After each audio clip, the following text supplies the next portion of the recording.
I don't know. I meant to get back on and make a video about terrain situations in your game that make things harder or make an encounter special or harder. And I didn't, because my grandson was going nuts, climbing on furniture, trying to climb on the television. He's at the climbing phase, right? So we'll go into that again. And as soon as he's out of it, we're going to have another grandson who will be going into it next year. I love it. It's frustrating, but I love it. So, anyway, in my dwarf session, dwarf game, Dark Citadel game for OSE, they're fighting upscaled bullywugs, right? So I upscaled them to be more of a challenge. And it made it really rough. Actually, it was a rough fight. But they like it. Most of my games come to cliffhangers and tough fights. And it tends to be a little bit more on the physical side than the taste for a lot of modern gamers and stuff. But it was fun. And everybody's like nail biting. Like, this is rough. So it was a tough fight. And they pushed on, which they're cocky. They also know if we wipe, we're playing Dragon Slayer. So they might be motivated to get themselves killed. But anyway, I found this section. They encountered the bullywugs up top. It was all males. It was a pretty good fight. They found a whale, and they discovered it went down to another level, down a well, 30 foot deep. But after 10 feet, it goes out, and there's a 5-foot clearance on the top of the lake. So it's a 25-foot deep lake with a 5-foot ceiling, big lake fed by underground river one way and another that has no clearance, right? Just underwater. And then this section over here is the rest of the bullywug layer. Underwater. And they had 2 potions of water breathing between them. So one was used to scout it out. And I rolled terribly for the monsters, and he rolled great for being sneaky. So he wasn't noticed. So they got to actually scout the bullywug's entrance. 5 more greater bullywugs, which I made 3+3 hit dice, right? And a killer frog. Right. I think they're a little bit more worried about the killer frog than they need to be, because it could swallow a few of them, right? Pac-Man! I need to make it yellow. And they were debating about Russia. Like, they were debating about going on in and fighting. And I'm like, wow. I didn't discourage it, but I'm sitting there doing the math with their resources. I mean, you cast all your healing. I mean, so they camped in the dungeon. So we're going to pick up after one night's rest next session and see if they push forward wounded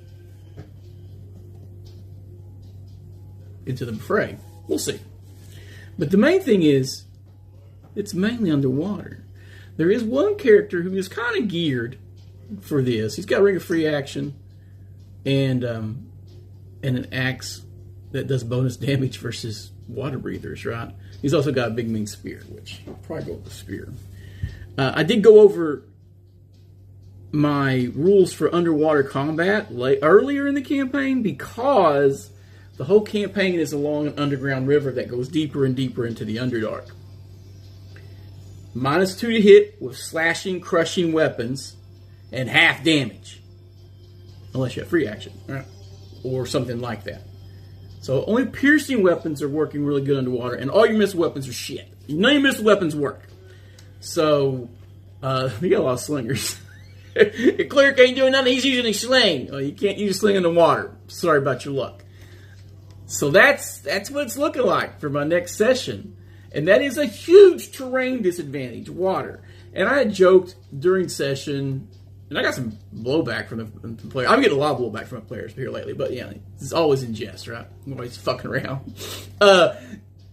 About they never got on boats, or they never went in the water. And up until this campaign I've ran, I distinctly remember people not getting on boats and choosing to go overland rather than even doing river traffic. Off and on, we have played that dwarves can't swim. But it doesn't matter that. They're on plate now. So if you could swim, you're probably going to drown anyway, right? So they've been doing really well with the boats and everything. So we are rolling with it. But this particular thing where you're going to get down to the third level of a dungeon, a mini dungeon, that part of it's underwater. I don't know if they're going to do it or not, or if it's going to become another one of these adventures where they don't finish the levels. And my other group, I've had 2 side adventures and they've not completed either one of them. They get to the entrance to the second level and like, nope, we don't think so, and they're out. 1, 2, 3, actually. 3! Well, we'll see. We'll see how that works out. But terrain things. Mainly, I've not seen it ever baked into a lot of the TSR stuff, aside from archers and upper works and stuff. But I've not had terrain where it's actually just blocked you. Like it's as a printed thing. Now, I've used it several times to where getting to the goblin lair, there's a ravine and their sentries are on the other side. So you were taking missile fire the entire time. Like I just... And it's a missile battle. And in the past, the players have focused on being really melee powerhouses. And those purely missile things have been ignored. Or just spell power. They've always had mages. Now they're playing mainly dwarves. Not very mages. I did allow the mage class to use scrolls. Called it Lore Master. Regret. But now I know. And in any future OSE games, I'll never do it again. But for a pure theme game, dwarves doing that, not having a wizard's rough. Even though at one point I had NPCs that they could have recruited. Once they got to the 5th level, they could have recruited magic users. That was my plan, but you can't make plans for your characters. They're going to choose their own path. And they wanted to have their own spellcasting option, so I allowed the Lore Master. But back to the terrain thing. In a few other modules, I know Gillespie's used the lava stuff in a few of his. Lava's always good. Outside of the Fire Giant Hall, I don't remember a lot of the fire stuff being used against the party, like lava barriers. Extreme cold, frost giants, and a few others. But mainly it's always desert or freezing. If you don't have X protections, you take X damage ever so often. Not something that's changing the nature of the combat. Like battling in a snowstorm and not having visibility beyond 15 feet. That's another one you can pull on your players that will be super rough when you take away their visibility.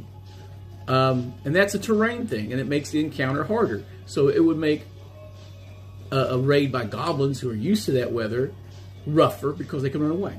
They run in, they attack what they want, and they steal, or then they run away. That's one way to use weather. But as for environmental challenges,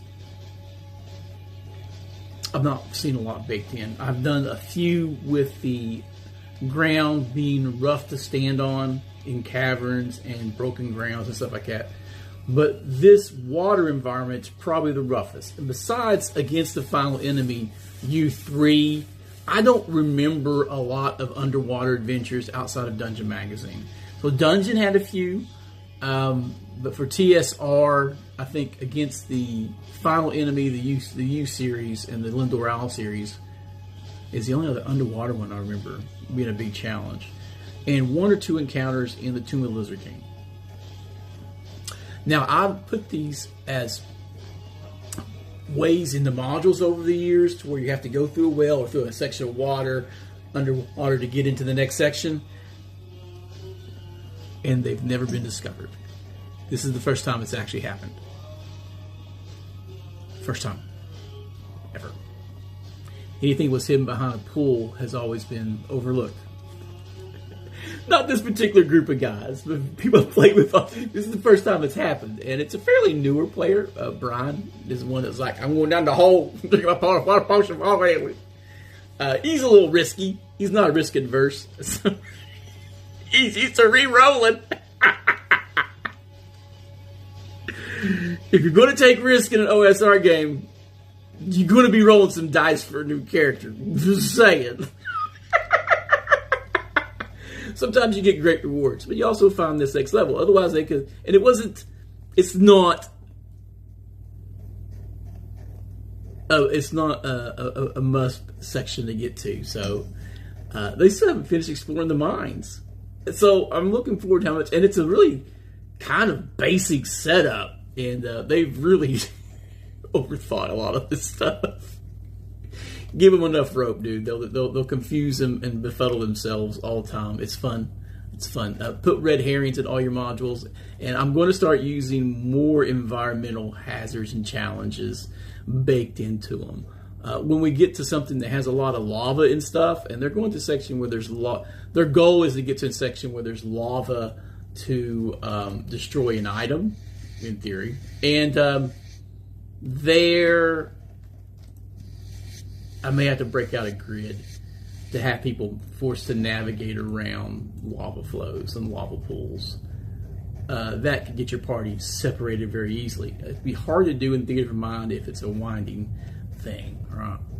So we'll see how that goes. We'll see. And they're still weak on missile weapons, so that could go south in the future. We'll see. Thought I'd share that with you. Environmental hazards. Waterborne adventures. Love them, hate them, or just don't do them.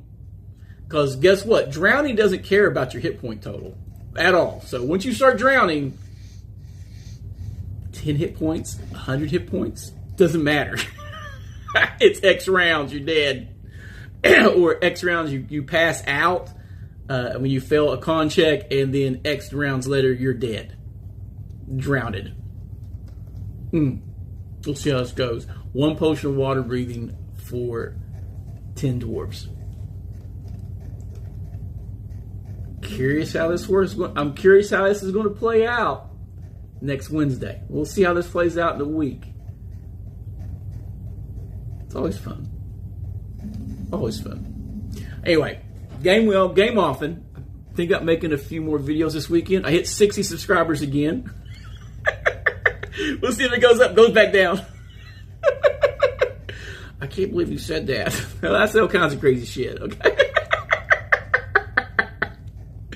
But anyway, y'all take care. Game well, game often. Don't take everything too seriously. All right, later.